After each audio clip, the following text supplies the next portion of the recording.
3. 1 Roi, le chapitre 3, du verset 1 au verset 15. 1 Roi, le chapitre 3, du verset 1 au verset 15.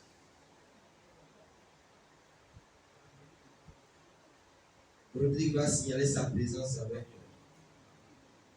une lecture. Alléluia. Le thème que je vais traiter est tout simple et je me sens à l'aise dedans. Le cœur que Dieu bénit. Alléluia. Le cœur que Dieu bénit. Et c'est de ça que nous allons parler ce matin.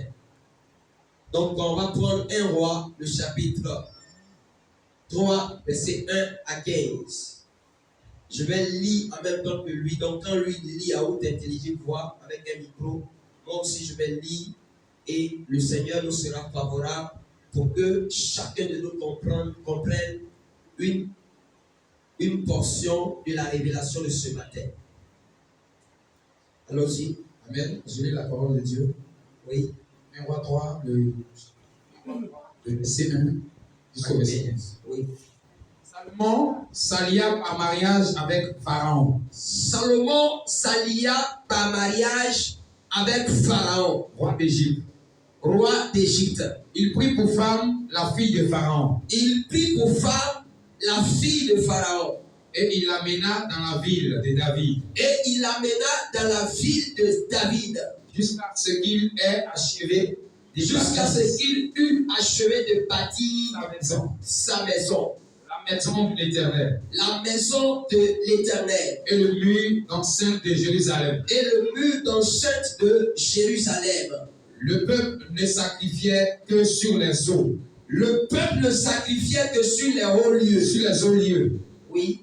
Car jusqu'à cette époque, il n'avait point été bâti de maison. Il n'avait point été bâti de maison au nom de l'Éternel. Au nom de l'Éternel. Salomon aimait l'Éternel. Salomon aimait l'Éternel. Et suivait les coutumes de David. Et suivait les coutumes de David. Son père. Seulement. C'était sur les hauts lieux qu'il offrait des sacrifices et des parfums. Le roi se rendit. Le roi se rendit à Gabaon. Le roi se rendit à Gabaon pour y sacrifier. Pour y sacrifier, oui. Car c'était le principal des hauts lieux. Car c'était le principal des hauts lieux. Salomon offrit 1000 holocaustes sur l'autel. Salomon offrit 1000 holocaustes sur l'autel. À Gabaon. À Gabaon. L'Éternel apparut en songe. L'Éternel apparut en songe à Salomon pendant la nuit. Et Dieu lui dit. Demande ce que tu veux. Demande ce que tu veux que je te donne. Salomon répondit. Tu as traité avec une grande bienveillance. Tu as traité avec une grande bienveillance. Ton serviteur David. Mon père. Parce qu'il marchait en ta présence. Dans ta fidélité. Dans la fidélité. Dans la justice. Et dans la droiture de cœur envers toi. Oui. Tu lui as conservé cette grande bienveillance. Et tu lui as donné un fils. Qui est assis sur son trône. Comme on le voit aujourd'hui. Maintenant, Éternel mon Dieu. Tu as fait régner ton serviteur à la place de David. Mon père. Et moi je suis qu'un jeune homme. Je n'ai point d'expérience. Ton serviteur est au milieu du peuple. Que tu as choisi. Peuple immense. Tu ne peux être ni compté, ni nombré. Ni nombré. À cause de sa multitude. Accorde donc à ton serviteur. Un cœur intelligent. Pour juger ton peuple. Pour discerner le bien du mal. Discerner le bien du mal. Car qu'il pourrait juger ton peuple? Ce peuple si nombreux. Ce peuple si nombreux. Cette demande de Salomon. Cette demande de Salomon. Plus au Seigneur. Plus à l'Éternel. Et Dieu lui dit. Et Dieu lui dit. Puisque c'est là ce que tu demandes. Puisque c'est là ce que tu demandes. Puisque tu ne demandes pour toi ni une longue vie. Puisque tu ne demandes pour toi ni une longue vie. Ni la richesse. Ni les richesses. Ni la mort de tes ennemis. Ni la mort de tes ennemis. Et que tu demandes l'intelligence pour exercer la justice. L'intelligence pour exercer la justice. Voici. J'agirai selon ta parole. J'agirai selon ta parole. Je te donnerai un cœur sage. Je te donnerai un cœur sage. Et intelligent. De telle sorte qu'il n'y aura eu personne avant toi. Et qu'on ne verra jamais personne. Et qu'on ne verra jamais personne. De semblable à toi. De semblable à toi. Je te donnerai. Je te donnerai en outre. Oui. Ce que tu n'as pas demandé. Ce que tu n'as pas demandé. Des richesses. Des richesses. De la gloire. Et de la gloire. De telle sorte qu'il n'y aura pendant toute ta vie. De telle sorte qu'il n'y aura pendant toute ta vie. Aucun roi qui soit ton pareil. Et aucun roi qui soit ton pareil. Et si tu marches dans mes voies. Et si tu marches dans mes voies. En observant mes lois. En observant mes lois. Et mes commandements. Et mes commandements. Comme l'a fait David ton père. Comme l'a fait David ton père. Je prolongerai tes jours. Je prolongerai tes jours. Le verset 15. Oui. Salomon s'éveilla. Et voilà le son. Salomon revint à Jérusalem. Oui. Et se présenta devant l'arche de l'alliance de l'Éternel. Oui. Il offrit des holocaustes et des sacrifices d'action de grâce. Et il fit un festin à tous ses serviteurs. Parole de l'Éternel. Alléluia. Est-ce que tu peux acclamer la parole de Dieu? Ce matin, je dis que le thème, c'est le cœur que Dieu bénit. Gloire à Dieu. Quand on parle du cœur, on veut parler de la personne de l'homme. On veut parler de l'homme. Parce que, bien aimé, le cœur en science est l'appareil qui pompe le sang. Et c'est le cœur qui donne réellement la vie à tout le reste de notre monde. Gloire à Dieu. Tu peux aimer ta tête, mais je veux t'encourager à aimer ton cœur. Gloire à Jésus. Il faut que tu aimes ton cœur, parce que le jour où ton cœur s'arrête, ta tête aussi va s'arrêter. Les nerfs qui sont dans ta tête vont arrêter de fonctionner. Donc, le cœur de l'homme est égal à l'homme lui-même. En d'autres termes, quelle est cette personne que Dieu peut bénir? La Bible nous donne ce passage poignant, important et qui est parlant, parce que, bien aimé, un événement exceptionnel s'est passé dans la vie d'un homme exceptionnel. Mais comment est-ce qu'il a pu toucher le cœur de Dieu? Il y a eu un parcours. Quelqu'un dit un parcours. Bien, mes frères et sœurs, lorsque Israël se battait pour que Israël ne soit plus sur la théocratie, qui est là où c'est Dieu même qui règne sur son peuple, c'est là où c'est Dieu même qui dirige son peuple, Israël a pleuré longtemps et a crié longtemps. Parce que Israël enviait les autres peuples. Parce que les autres peuples avaient leur président, ils avaient leur roi, ils avaient leur juge, ils avaient une autorité qui était au-dessus d'eux. Mais Israël n'avait personne pour le diriger si ce n'était pas Dieu lui-même. Mais en allant, en progressant, quelque chose de particulier va se passer. Dieu va dire, bon, quand vous emmerdez le prophète, pour que le prophète vous donne un roi, pour que Dieu vous donne un roi, je vais vous donner un roi.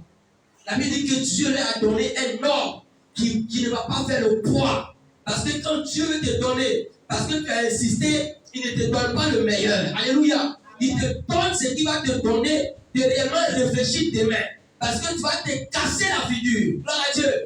La Bible déclare qu'Israël s'est cassé la figure parce que le roi en qui ils ont mis leur confiance, ce roi-là va avoir un comportement indigne envers Dieu. Et donc, Saül sera disqualifié. Alors, les bras de Samuel vont pousser cet homme qu'on appelle Dieu, le grand Dieu, à réfléchir et à dire, il fallait que je donne à ce peuple-là ce que moi-même j'aime. Tout va bien? Et Dieu leur donne maintenant le roi qui est sur son cœur. le roi que lui-même il aime, le roi que lui-même il a choisi. Bien aimé, quand Dieu t'aime et que Dieu veut te donner quelque chose, il va te donner le meilleur. C'est le deuxième roi d'Israël qu'on appelle David, qui a été l'homme selon le cœur de Dieu.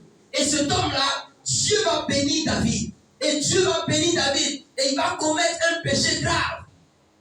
Il va commettre l'adultère. Mais l'enfant qui est sorti de l'adultère, cet enfant est mort. Mais le deuxième enfant qui est venu de la relation entre David et Bathsheba va s'appeler Salomon. Et lorsque David va finir son règne et qu'il devait mourir, il va maintenant permettre que ce soit Salomon qui soit sur le trône. Gloire à Dieu.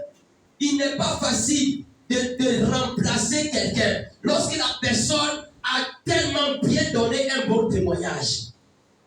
David avait un témoignage puissant. Il était un roi exemplaire. Même malgré ses péchés, Dieu l'appelle l'homme selon mon cœur. Et Salomon doit remplacer David. Comme d'habitude, partout dans le monde, quand quelqu'un doit remplacer un grand homme, il y a toujours des remue-ménages autour. Mais malgré tout ça, la main de Dieu était sur Salomon. Et Dieu a permis que Salomon prenne les rênes du pouvoir. Gloire au Seigneur. Gloire au Seigneur. Et bien aimé, lorsque Salomon va prendre le pouvoir, Salomon était quelqu'un qui avait cette aussi expérience d'adorer le Seigneur aveuglement, bêtement. Parce que lui aussi, il savait toucher le cœur de Dieu. Il a commencé à gouverner.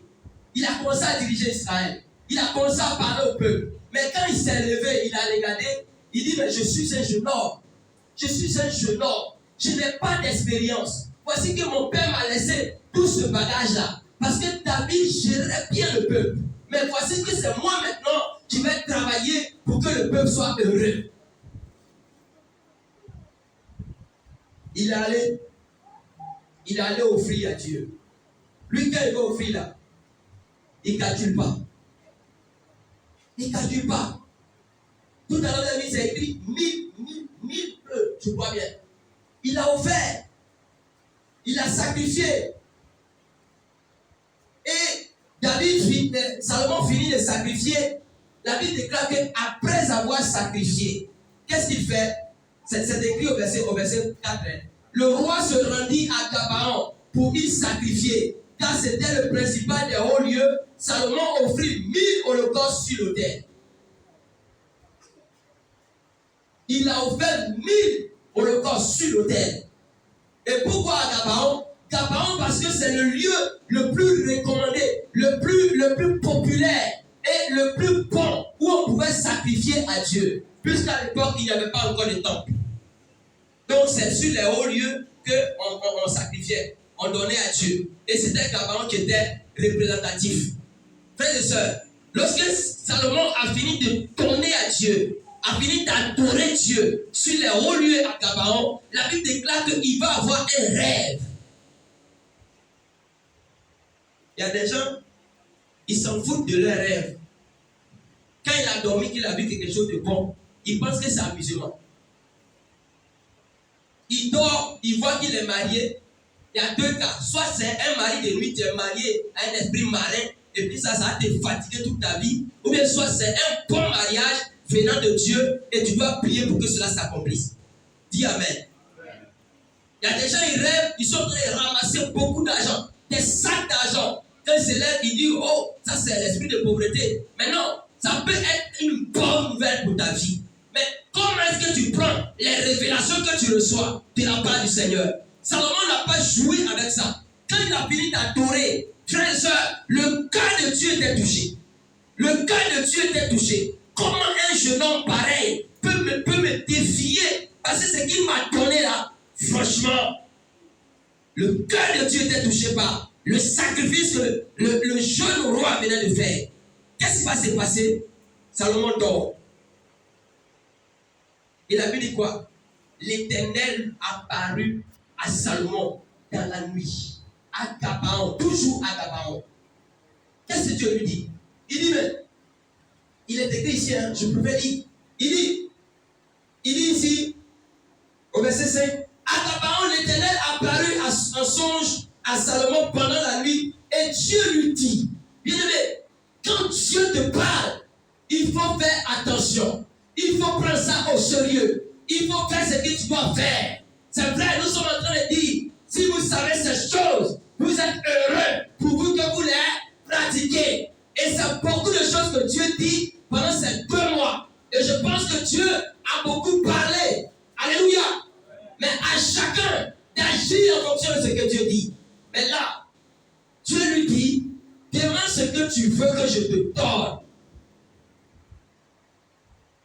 Comment Dieu peut descendre dans un rêve, dans la vie de quelqu'un et lui dit, Salomon, demande ce que tu veux que je te donne. Bien aimé, nous là, on est limité, mais Dieu n'est pas limité. Si c'est toi qui attends ça la nuit, tu as fait quoi?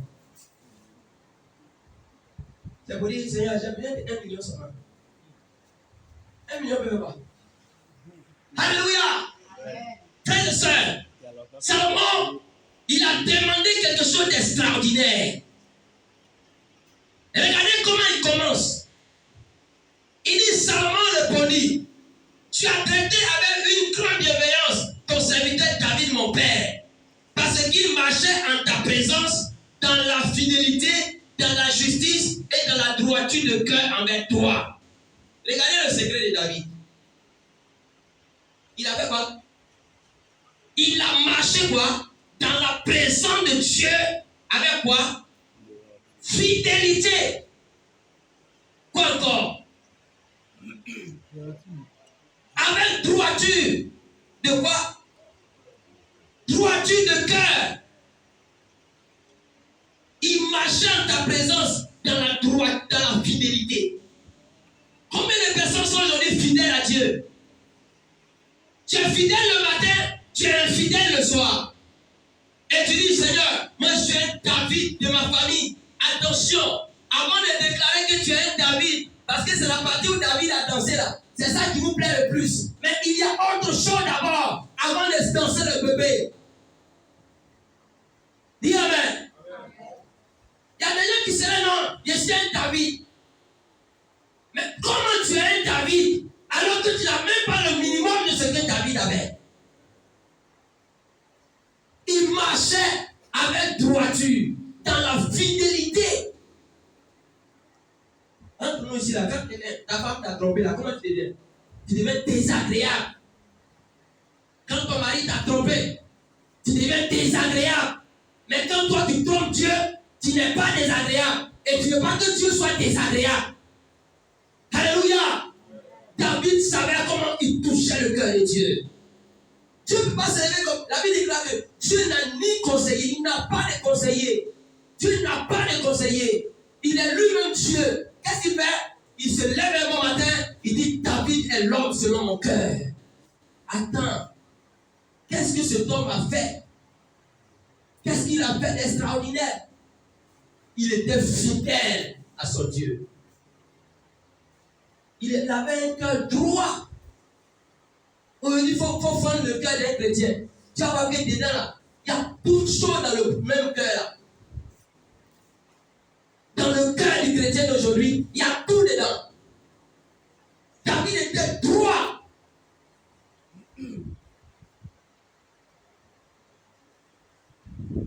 Alléluia. Alléluia. Amen.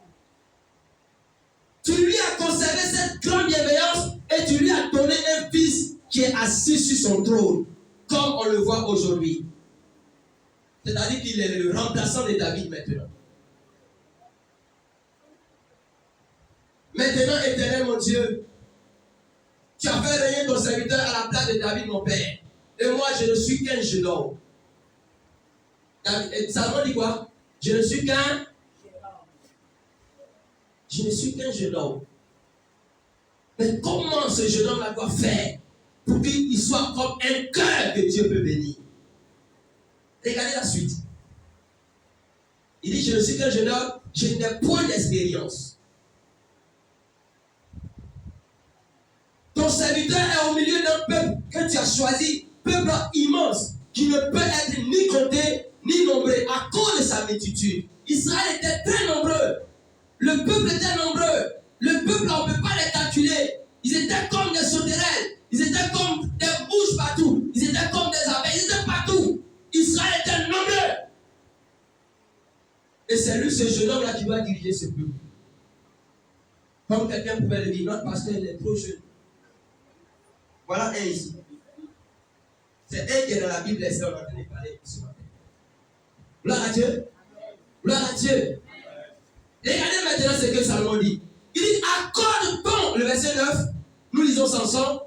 Il dit, accorde donc à ton serviteur un cœur intelligent pour juger ton peuple, pour discerner le bien du mal, car tu pourrais juger ton peuple, ce peuple si nombreux.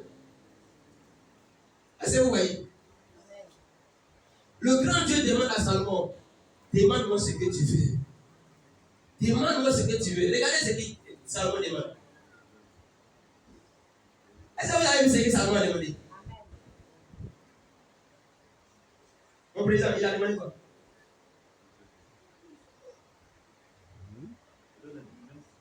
Hein? Un cœur intelligent.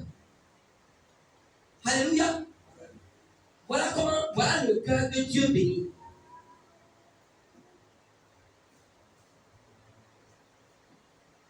Gloire à Dieu.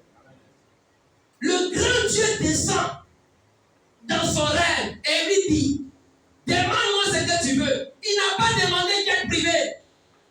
Il n'a pas demandé autre chose.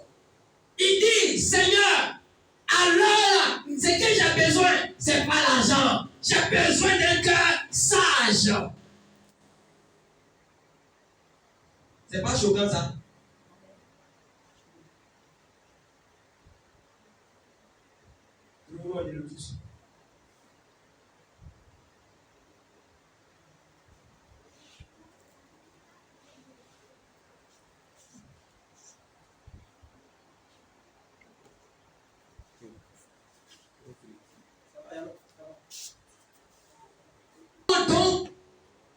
Accorde donc à ton serviteur un cœur intelligent pour juger ton peuple.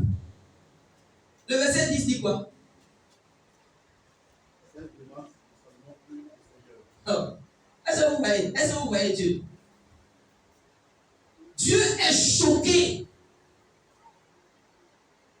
Dieu même là, il n'en revient pas.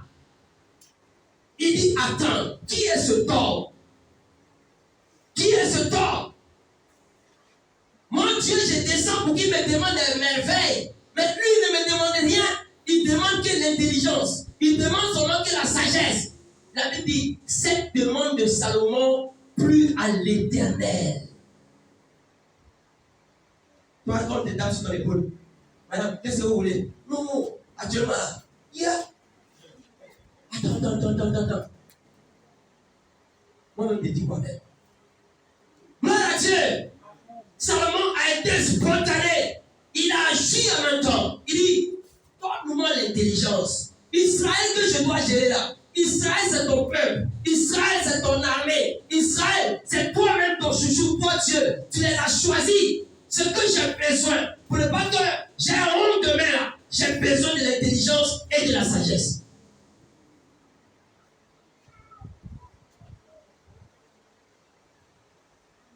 Le cœur que Dieu bénit.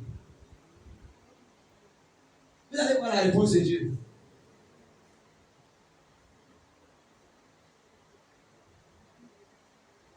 Vous allez voir la réponse que Dieu donne. Alléluia. Et Dieu lui dit, puisque c'est là ce que tu demandes, puisque tu ne demandes pas, tu ne demandes pour toi ni une longue vie, ni les richesses, ni la mort de tes ennemis, et que tu demandes de l'intelligence pour exercer la justice. Ouais. Dieu dit, puisque c'est ce que tu demandes, tu n'as pas demandé même à vivre longtemps. Tu n'as pas demandé à être riche. Tu n'as pas non plus demandé quoi? À ce que les sorciers de ta famille meurent. À à ce que tous ceux qui t'ont combattu, quand tu devais prendre le trône, tous ceux qui t'ont combattu meurent. Dieu voit tout.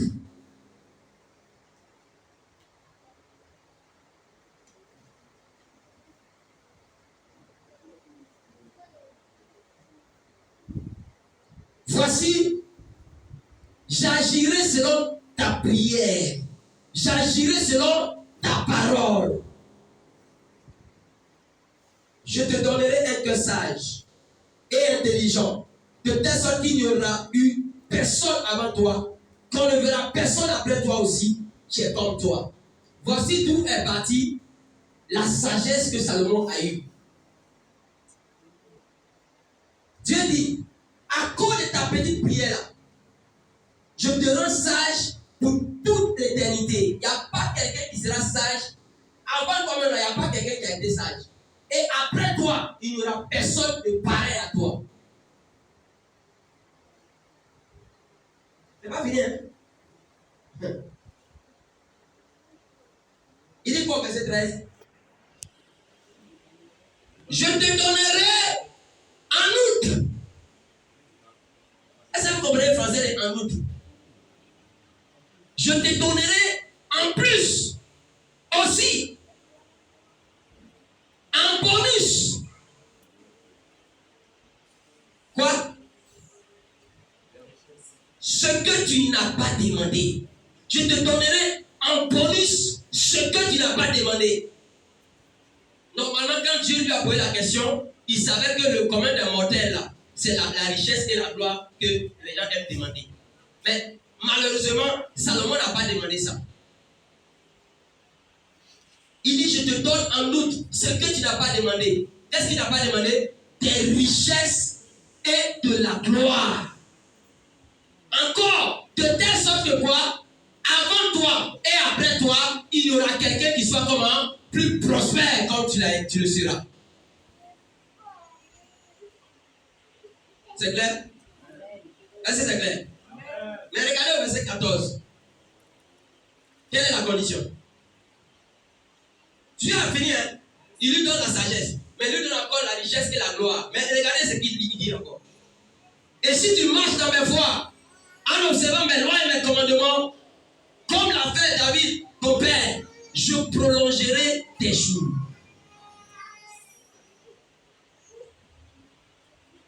Je prolongerai tes jours.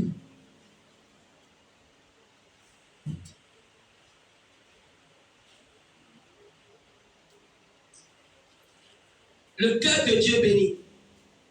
Frères et sœurs, premièrement, voyons la vie de Salomon. Le cœur que Dieu bénit, c'est le cœur qui cherche les intérêts de Dieu.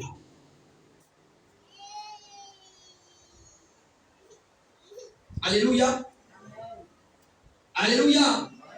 Le cœur que Dieu bénit, c'est le cœur qui cherche les intérêts de Dieu.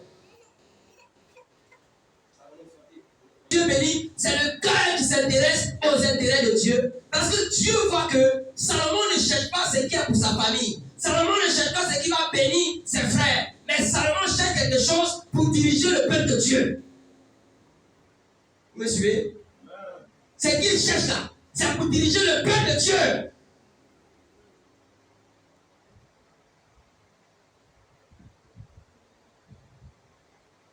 Il y a des enfants de Dieu, ils se battent pour eux-mêmes. Vous vous battez pour vous-même. Seigneur, donne. Ça c'est du matin au soir. Et du premier du mois au dernier jour du mois. Dieu gagne quoi? Qu'est-ce que le Seigneur gagne? Et quand il ne t'a pas donné, tu es fâché, tu es en boule. Oui. Tu veux même quitter la présence de Dieu. Ou est-ce que c'est une mauvaise philosophie? Pourquoi nos patrons nous payent? Parce qu'on fait leur travail. Gloire à Dieu. C'est pour ça qu'ils nous payent. Pourquoi Dieu va te payer? Dieu va te payer parce que tu fais son travail. Il y a une note que moi j'ai toujours refusée. On appelle ça moyenne. Quelqu'un qui est moyen, tu auras plus les choses qui sont moyennes. Et si tu ne fais pas dans tu vas descendre en bas des moyens. Médiocre. Alléluia.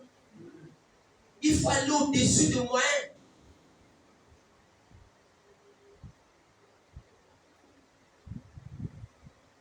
Bon, si on demande à chacun quel intérêt tu as, quel intérêt Dieu a dans ta vie. Non, mais moi-même là, vraiment, je ne sais pas. Ma vie actuelle ne me plaît pas. Attends, ce n'est pas de ça qu'il s'agit. Qu'est-ce que tu fais pour Dieu? Salomon a touché le bon endroit du cœur de Dieu.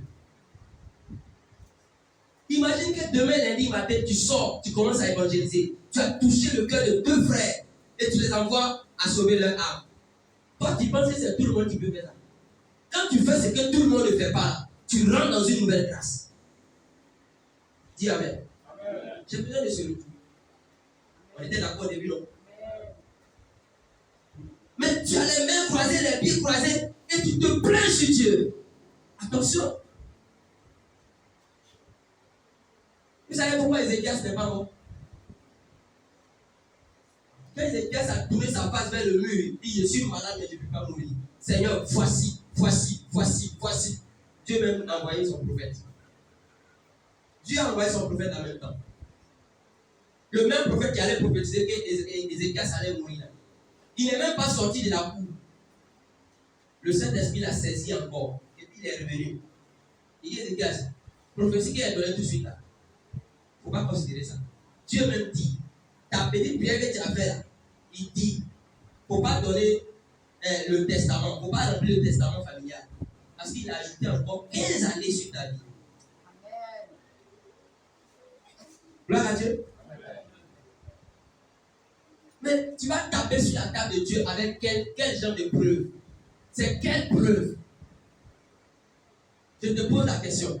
C'est quoi tu vas venir te demander à Dieu et dire que voici ce que je fais pour que Dieu soit convaincu pour qu'il te donne quelque chose? Non, mon Seigneur, tu sais, j'ai divisé l'église. J'ai divisé l'église. Alléluia. Mais toi, tu es un homme mort si tu as divisé l'église. Tu es un cobaye à fumer.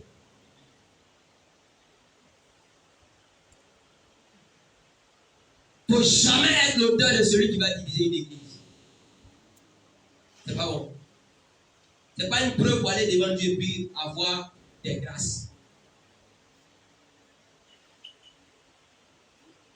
J'ai dit quoi? Le cœur que Dieu bénit, c'est quel cœur?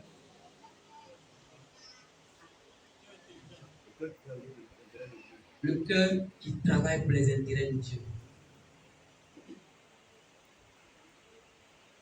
Matthieu 6, 33 n'a pas dit: allez, battez-vous, travaillez, mariez-vous, et puis après, venez me servir.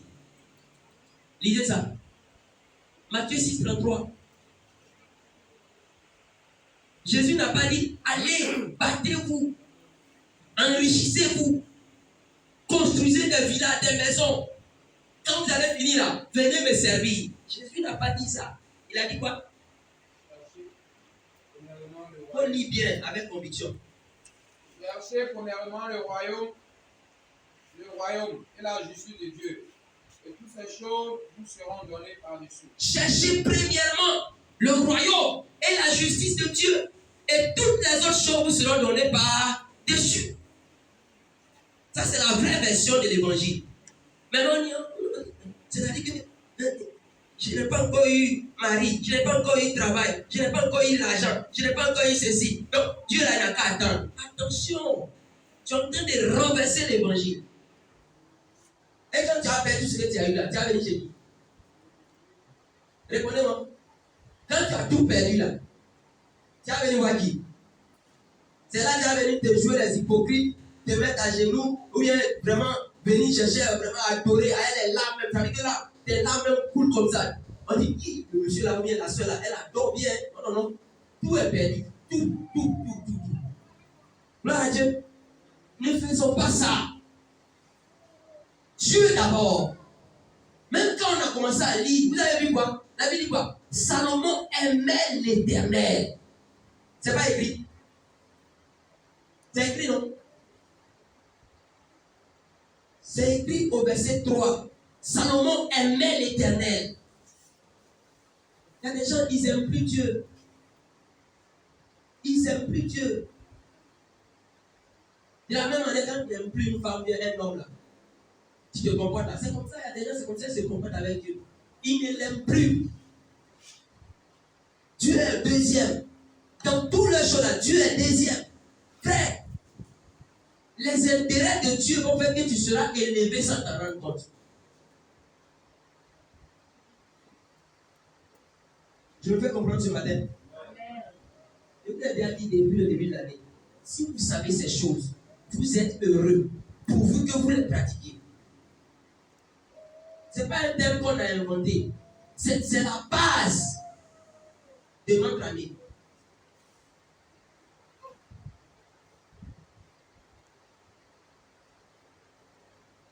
Rodrigue, allons-y dans 1 Samuel le chapitre 9. 1 Samuel le chapitre 1. Je vais vous donner des exemples des gens qui ont tellement fait pour Dieu que Dieu ne les a pas oubliés. 1 Samuel le chapitre 1. Oui.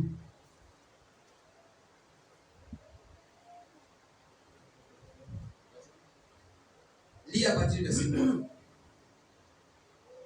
1 Samuel 1 à partir du verset 9. 1 Samuel 1, le verset 9.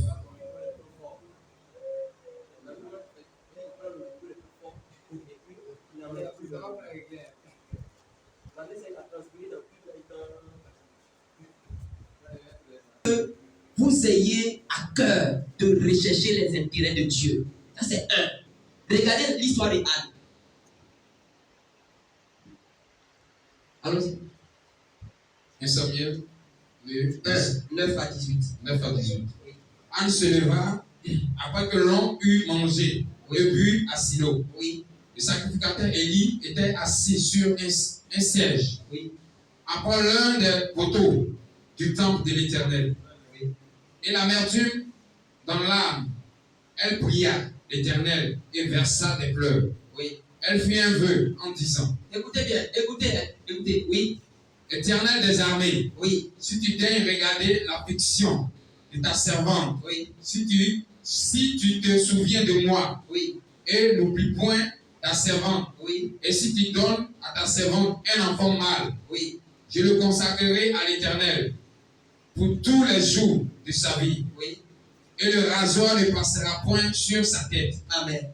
Amen. Alléluia. Voici la vie de prière de quelqu'un qui connaît son Dieu. Depuis là, ça fait 20 ans, il y a des choses prier là, ça ne vient pas. Parce que vous ne savez pas comment on doit toucher le cœur de Dieu.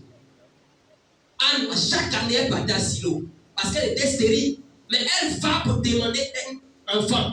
Mais l'année laquelle elle est partie, là, la Bible dit quoi? Le culte était fini. Le culte était fini. Mais c'est là qu'elle est retournée dans la présence de Dieu.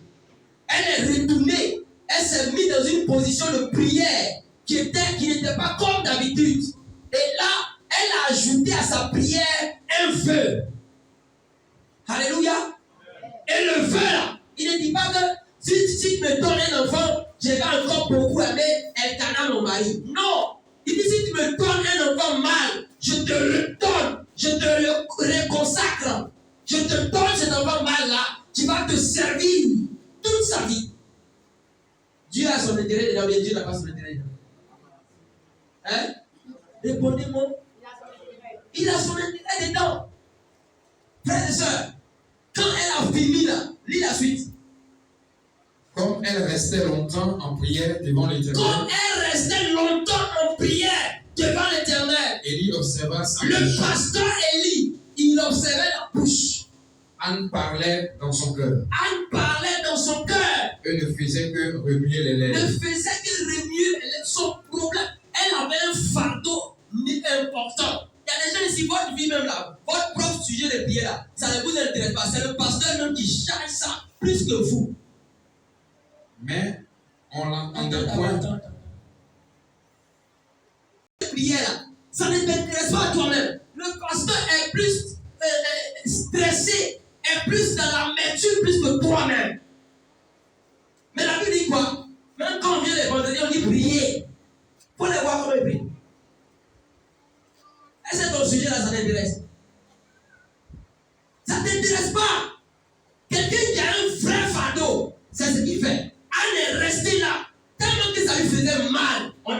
sa voix. Mais Dieu, il voit même tes soupirs. Il voit même tes gémissements. Il voit même tes pleurs. Alléluia. Continue. Mais on n'entendait point sa voix. On n'entend pas sa voix. Élie pensa qu'elle était ivre. Voilà un pasteur aussi. Il pense que quelqu'un est saoulé dans la maison de Dieu. Même si souvent on boit et puis on vient dans la maison de Dieu. Anne, elle n'a pas bu. Oui, beaucoup ici là. Si on buvait, vous venez dans la maison de Dieu. Alléluia. Mais Anne n'a pas bu. Le pasteur dit que Anne a bu. Oui. Et il lui dit, jusqu'à quand seras-tu dans l'ivresse? Jusqu'à quand tu seras dans l'alcool là? Fais passer ton vin. Fais passer ton vin. Oui. Verset 15. Ouais. Anne répondit, non mon Seigneur. non mon Seigneur. Je suis une femme qui souffre. Je suis une femme qui souffre dans son cœur. Oui. Et je n'ai bu ni vin. Je n'ai bu ni vin. Ni boisson enivrante. Ni liqueur. Mais je répandais mon âme. Voilà, je répandais mon âme devant l'Éternel. Elle répandait son âme devant l'Éternel. Tout à l'heure, j'ai chanté. C'est notre âme qui va faire le travail. Quand tu pries et que ton âme n'est pas dans la prière, tu n'auras rien. Ton âme doit être dans la prière. Quand ton âme est dans la prière, c'est que ton cœur est dans la prière. Mais on prie au bout de nos lèvres pour demander milliards à Dieu. Reste là. Reste là tranquillement. Hein. Faut rester là tranquillement. Frère, je préfère vous dire la vérité pour que nous nous réveillons. Que de véritablement vous mentir. Et j'ai dit que dans cette église, je ne vous mentirai pas. Dis Amen. Amen. Ton âme doit prier. Toi-même, tu dois sentir que tu es en train de prier. Continue. Ne prends pas ta servante pour une femme pervertie. Ne prends pas ta servante pour une prostituée. Car c'est l'excès de ma douleur. C'est l'excès de ma douleur. Et de mon chagrin. Tu m'as fait parler jusqu'à présent. Regardez, vous quand vous avez un peu mal là, vous ne pouvez même plus prier. Tu as mal net là, tu ne peux pas prier. Quand le problème est trop grave là, tu ne peux même pas prier. Tu ne peux pas prier. Mais elle dit quoi? C'est l'excès de ma douleur. C'est mon âme qui a mal. Tellement j'ai mal là. C'est à cause de ça que je fais comme ça. Vous comprenez quelque chose? Mais malgré ça, elle cherchait les intérêts de Dieu. Si tu me donnes un enfant mal, je te donne cet enfant. La stérilité même entendu. Oui. Élie reprit la parole et dit, oui, le pasteur. Va en paix. Va en paix. Et que le Dieu d'Israël exauce ta prière. Que tu lui as adressé. Voilà. Salomon a dit pour lui là, Dieu dit quoi? La prière n'a plus à Dieu. Ici, Élie même dit, va en paix. Que le Dieu d'Israël exauce ta prière. Oui, la Bible dit quoi? Verset 18. Oui. Elle dit, oui. Que ta servante trouve grâce à tes yeux. Que ta servante trouve grâce à tes yeux. Et cette femme s'en alla. Elle mangea et son visage ne fut plus jamais le même. Il y a un visage pour la galère, il y a un visage pour la stérilité, il y a un visage pour le célibat. Mais quand tu as prié que Dieu t'a exaucé, bien aimé, ton visage ne peut plus jamais être le même. Des fois ici, même Amen, même ça s'en va. Waouh! Je ne vais pas lui dire à quelqu'un ce matin. Quand on dit les bonnes paroles, on dit Amen. Ou bien tu veux que ton visage soit le même. Regarde le visage de ton voisin. Faut regarder le visage de ton voisin, tu vas voir. Il n'est pas à l'aise.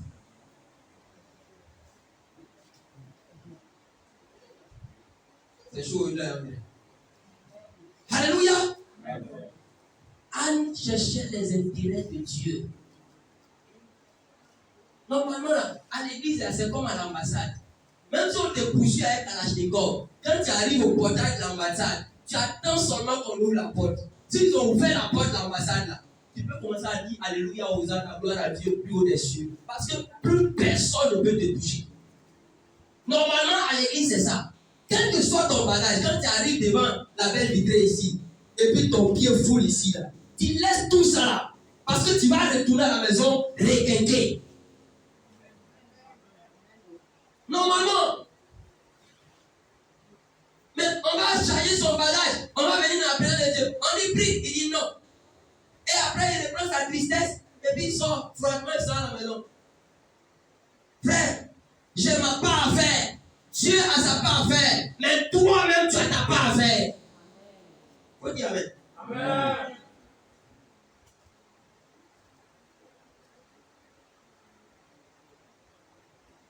La Bible déclare que quand Anne est partie, elle est revenue plus tard avec un enfant qu'on appelle Samuel. Pourquoi Dieu l'a exaucé? Parce que Dieu se sentait dans ce qui se faisait. Est-ce que toi, dans ta marche de tous les jours, est-ce que Dieu se sent dans ce que tu fais? Est-ce que tu réjouis le cœur de Dieu dans ce que tu fais? Voilà la question.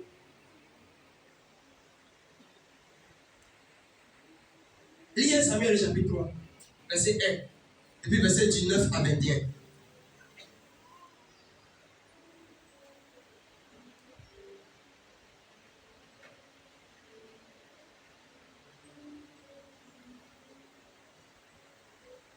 Même 1 Samuel, le chapitre 3, le verset 2. Oui. Le jeune Samuel était au service de l'Éternel. Le jeune Samuel était au service de l'Éternel. La parole de l'Éternel était rare en ce temps-là. La parole de l'Éternel était rare en ce temps-là. Les visions n'étaient pas fréquentes. Les visions n'étaient pas fréquentes. Au verset 19 et 21. Verset 19. Oui. Samuel grandissait. Samuel grandissait. L'Éternel était avec lui. L'Éternel était avec lui. Et il ne laissa tomber Il ne laissa tomber à terre aucune de ses paroles. Aucune de ses paroles. Tout Israël, depuis Dan jusqu'à Beersheba, reconnut que Samuel était établi prophète de l'Éternel. Est-ce que quelqu'un comprend ça? Ça, c'est l'enfant que Anne a donné à Dieu. Sa prière, là, quand elle faisait sa prière, Samuel n'était pas là. Mais à cause de ce que sa prière était tellement bien faite, Dieu a permis qu'elle mette au monde Samuel. Et Samuel a été prêté à Dieu, effectivement, comme le vœu a été fait. Et là, la Bible déclare quoi? Tout Israël reconnaît que Samuel était établi quoi? Prophète. Si tu veux avoir les grandes choses, il faut impliquer Dieu dans ce que tu fais. Si tu veux avoir un grand nom, il faut impliquer Dieu dans ce que tu fais. Si tu veux réussir et être heureux, toi, ta femme, tes enfants, ta grande famille, il faut impliquer Dieu dans ce que tu fais. Amen. Je n'ai pas fini avec vous. Il y en a encore. Allons-y dans 2 Rois. 2 Rois chapitre 4.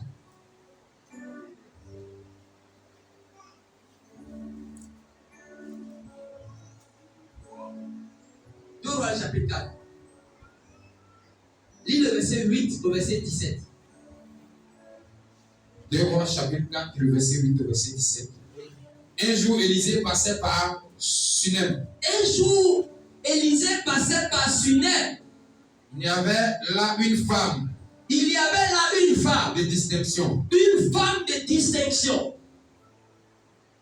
Allons-y. Que le pressa d'accepter à manger. Il le pressa d'accepter à manger. Et toutes les fois qu'il passait, oui, il se rendait chez elle pour manger. Oui. Elle dit à son mari, oui, voici, je sais que cet homme qui passe toujours chez nous, est un saint homme de Dieu. Faisons une petite chambre. Haute. Avec des murs. Et mettons-y. Pour lui un lit. Une table.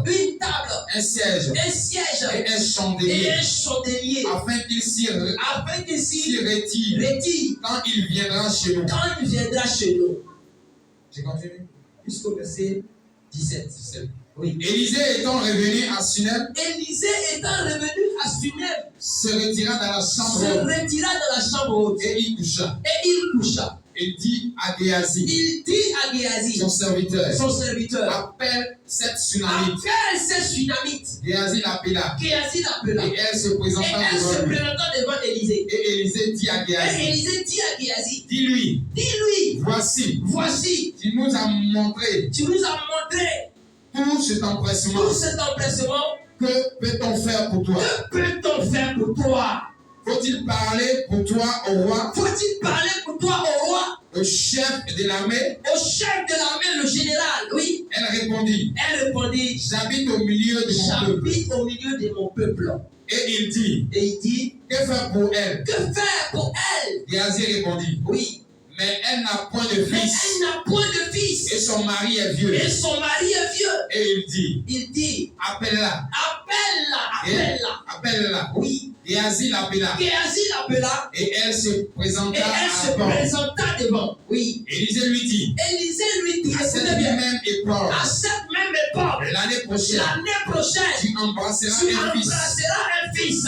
Et elle dit, non mon Seigneur, homme de Dieu, ne trompe pas ta servante. Cette femme devait enceinte. Et elle enfanta un fils à la même époque. L'année suivante. L'année qui a suivi. Comme Élisée lui avait dit. L'enfant grandit. C'est bon. Alléluia. Amen.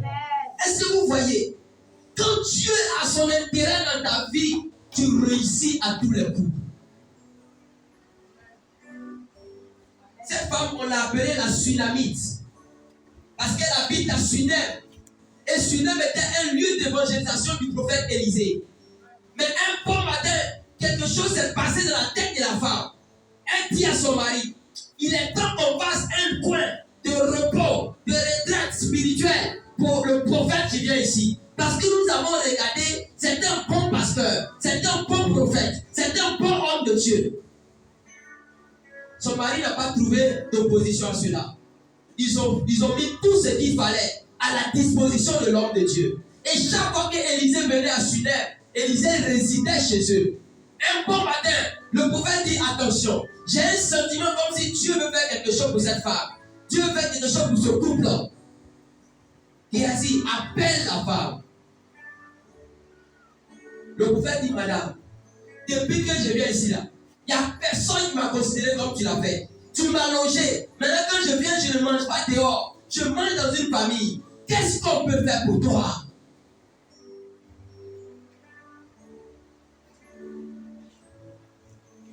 Qu'est-ce qu'on peut faire pour toi?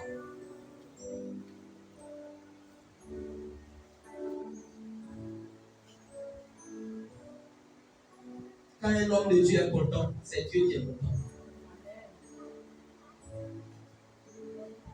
Quand un homme de Dieu est content, c'est Dieu qui est content. Quand un homme de Dieu n'est pas content aussi, il y a deux cas. Soit Dieu aussi ne peut ne pas être content. Mais Dieu peut aussi être content pendant qu'un homme de Dieu n'est pas content. Gloire à Dieu. Gloire à Dieu. Au chant de musique, ça m'explique pas.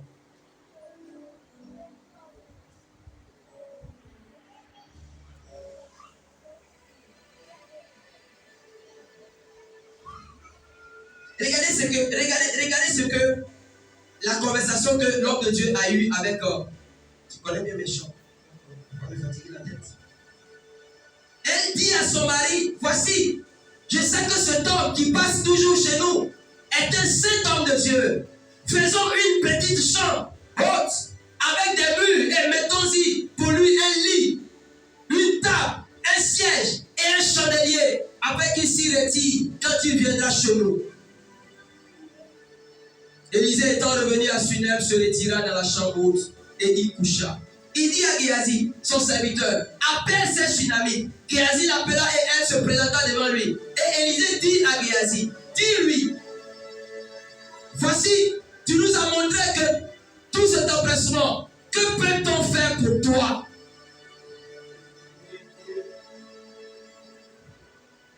Il dit quoi? Que peut-on faire pour toi? Bien aimé, ce n'est pas la même question que tu as posée à Salomon. Il dit, demande tout ce que tu veux que je te donne. Ici, l'homme de Dieu dit, que veux-tu que je fasse pour toi?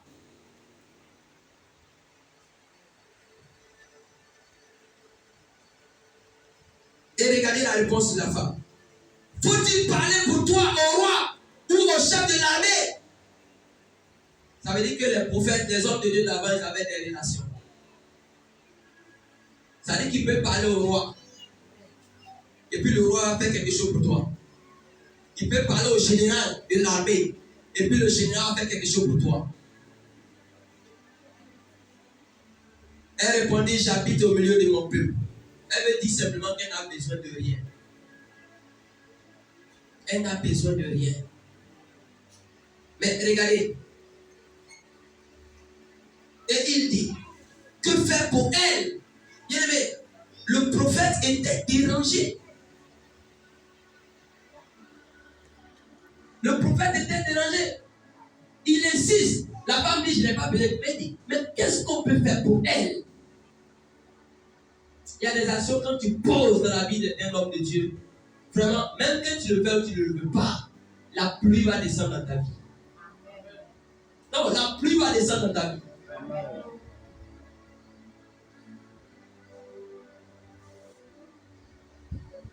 Il a dit, que faire pour elle? Et ainsi répondit, mais elle n'a pas de fils et son mari est vieux. Voilà le fils spirituel d'Élisée. Lui, il voit tout, il regarde tout. Il dit, mais bien père, la femme là, elle n'a pas d'enfant. Et puis il y a son mari là. Il est vieux même. C'est poussé de mari qui est là. Alléluia. Alléluia. Amen. Élisée lui dit, appelle-la. Géasi l'appela, elle se présenta à la porte. Élisée lui dit, à cette même époque, l'année prochaine, tu embrasseras un fils. Et elle lui dit, non, mon Seigneur, homme de Dieu, ne trompe pas ta servante. Au verset 17, la Bible dit clairement quoi? Cette femme devint enceinte. Et puis elle enfanta quoi? Un fils. Tant que tu vas chercher l'intérêt de Dieu, tu verras la gloire de Dieu. Qu'est-ce qu'elle a fait d'extraordinaire? Qu'est-ce qu'elle a fait, peuple de Dieu? Elle a fait l'hospitalité, oui. Mais elle a fait quoi concrètement? Cette hospitalité consistait en quoi? Hein? Elle a accueilli l'homme de Dieu dans sa maison. Elle et son mari.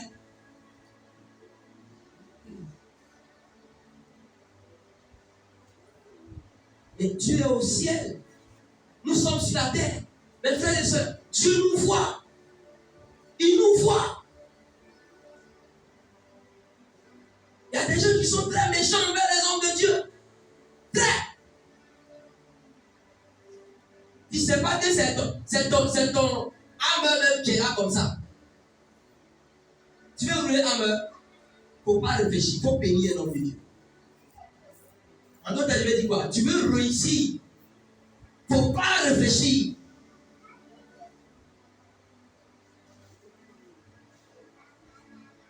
Il y a tellement de choses à dire. Je parle de quoi? Le cœur que Dieu bénit.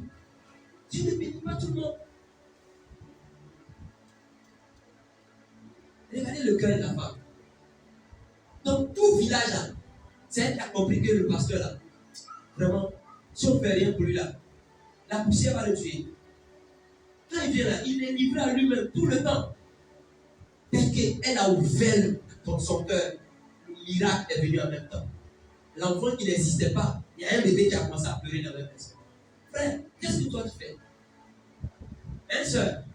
Qu'est-ce que tu veux et qu'est-ce que tu fais pour toucher le cœur de Dieu? Je vais te dire comment tu fais et puis je t'aide. Elle s'appelle la veuve de Sarepta. Vous savez quoi? Elle a failli rater le miracle. Quand Élie est venu chez elle, Élie dit, Madame, j'ai faim. Fais-moi, donne-moi de l'eau à boire, puis fais-moi un gâteau pour que je mange. La dame lui dit, ce qui reste à la maison ici, c'est la ration alimentaire d'une journée. C'est ça qui reste. Quoi, vieux comme ça, on va te donner. Et puis moi et mon enfant, on va mourir de faim. Niet. C'est ça. Rodrigue, allons-y. 1 roi 17. On termine par là.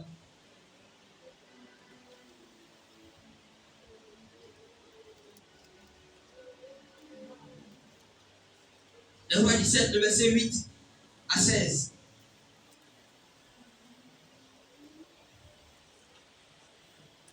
C'est son bon arrivée, quoi. Amen. Oui. 1 roi 17. On va lire l'histoire de la veuve de Sarepta. Alors la parole de l'Éternel. 1 roi 17, 8 à 16, oui. Alors la parole de l'Éternel lui fut adressée en ces mots. La parole de l'Éternel lui fut adressée en ces mots. Lève-toi, va à Sarepta. Lève-toi, va à Sarepta. Qui appartient à Sidon. Oui. Et demeure là. Et demeure là. Voici. Oui. J'y ai ordonné à une femme veuve de te nourrir. Vous avez entendu? Est-ce que vous avez entendu? Amen. Le vieux prophète là, le vieux Élie, Dieu même lui dit, c'est chaud, Akab veut te tuer. C'est chaud, toi-même tu as prophétisé pour que la pluie cesse. Bon, il ne pleut pas. Voilà que tu as faim. Tout le monde a faim dans le pays. Mais je te dis, mon serviteur, va à Sarepta. J'ai ordonné à une femme veuve de te nourrir. Est-ce que la femme veuve est au courant? Continuons. Il s'éleva et il alla à Sarepta. Oui. Comme il arrivait à l'entrée de la ville, oui. Voici. Oui. Il y avait là une femme veuve. Oui. qui ramassait du bois. Oui. Il l'appela et dit, oui.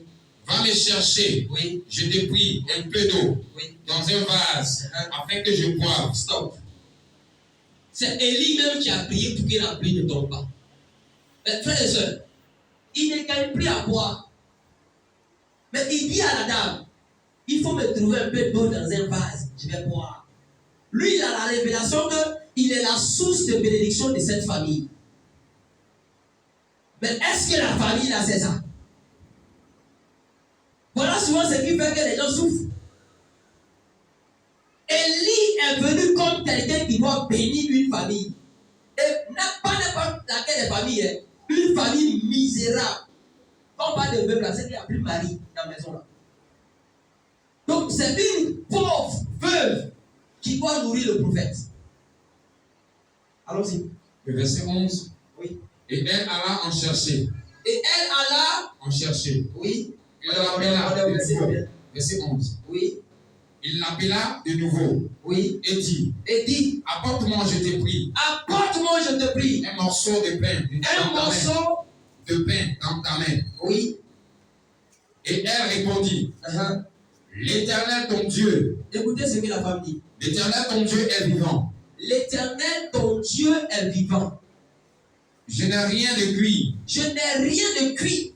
Je n'ai qu'une poignée de farine dans un pot. Je n'ai qu'une poignée de farine dans un pot. Et un peu d'huile dans une cruche. Et un peu d'huile dans une cruche. Et voici. Je ramasse 2 morceaux de bois. Je ramasse 2 morceaux de bois. Puis je rentrerai et je préparerai cela pour moi. Oui. Et pour mon fils. Oui. Nous en mangerons. Oui. Après quoi nous mourrons. Est-ce que vous avez entendu? Amen. Voilà comment les gens raisonnent.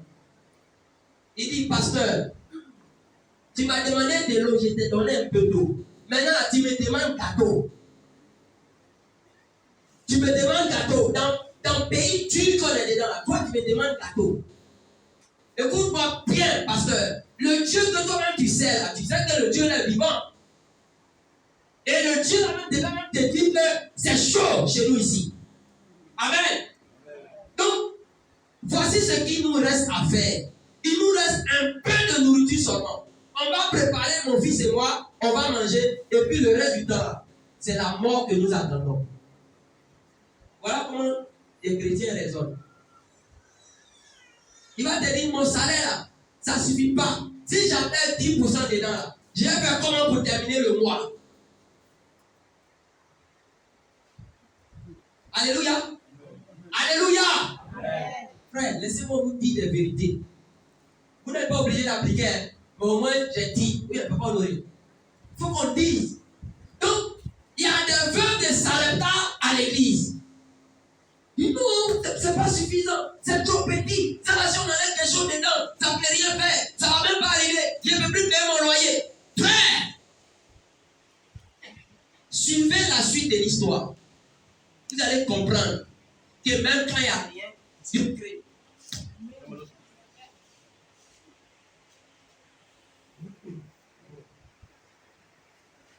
Même quand il n'y a rien, le Seigneur crée. Est-ce que vous comprenez? Continuez la lecture. Le verset 13. Oui. Et lui dit, ne crains point. Ne crains point. Rentre, fais comme tu as dit. Rentre et puis fais comme tu as dit. Seulement, prépare-moi d'abord. Avec cela, un petit gâteau. Et tu me l'apporteras. Tu en feras ensuite pour toi et pour ton fils. Gloire à Dieu. Tu en feras ensuite pour toi et pour ton fils. Donc, la Bible dit quoi? Le prophète insiste et il dit, il faut d'abord faire pour moi mon gâteau d'abord.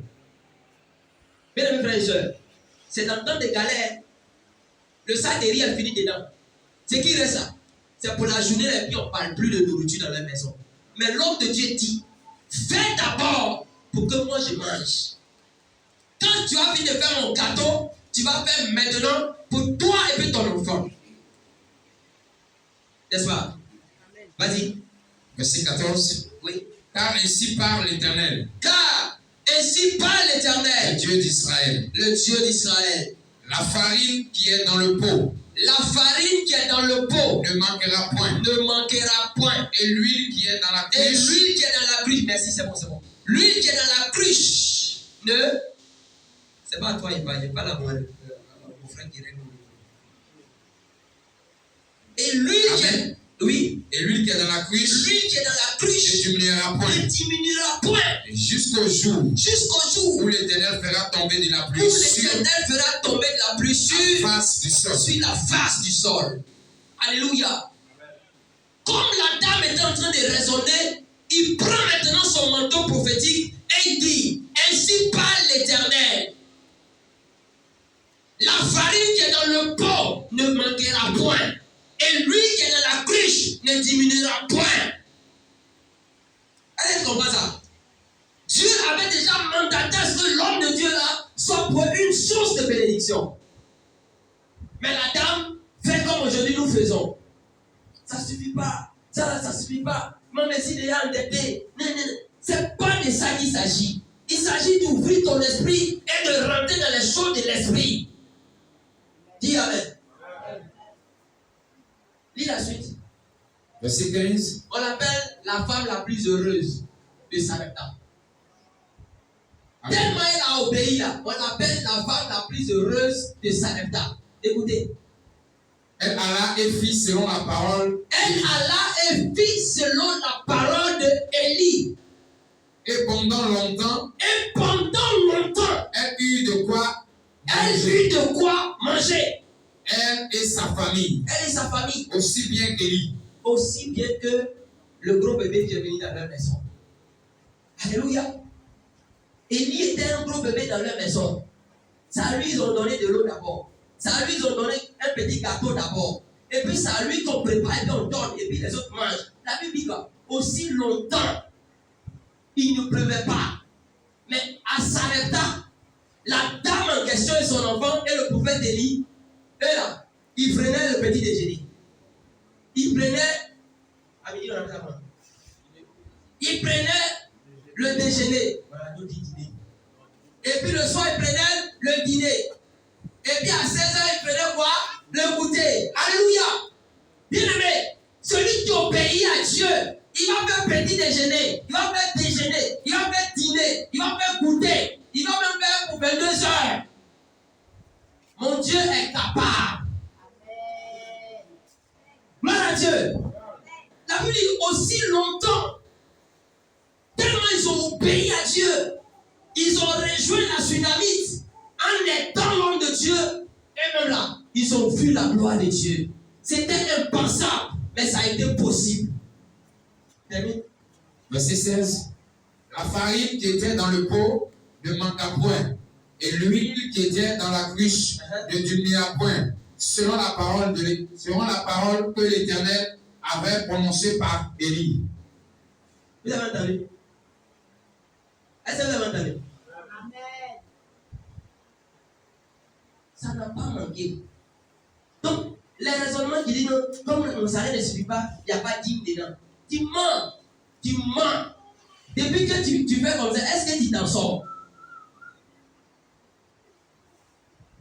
Il faut faire pour Dieu d'abord et ensuite pour toi.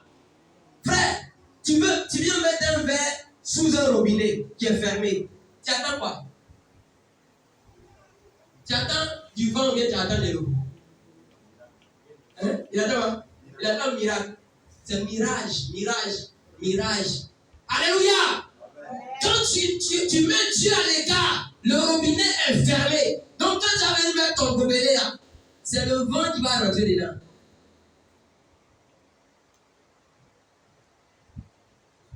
Est-ce qu'on peut arrêter de souffrir? Il y a une église qui aime dire ça. Arrêtez de souffrir. C'est le slogan même d'ailleurs. Arrêtons de souffrir. Tu peux acclamer le Seigneur?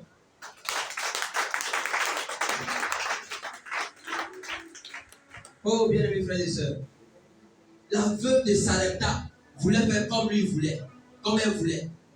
Mais quand elle a fait comme Dieu voulait, elle a reçu la bénédiction.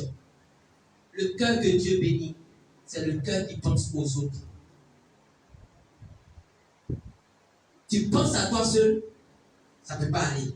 C'est le cœur qui pense aux autres. C'est le cœur qui cherche l'intérêt des autres.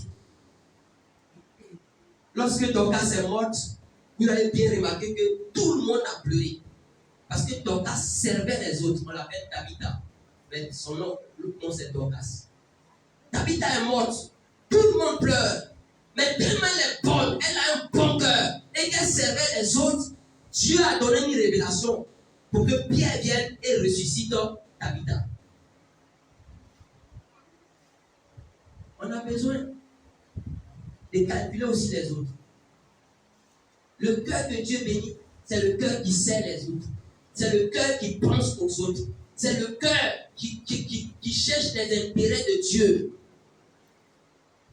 Tant que tu ne vas pas chercher les intérêts de Dieu, je t'en supplie, arrête de faire les combats spirituels.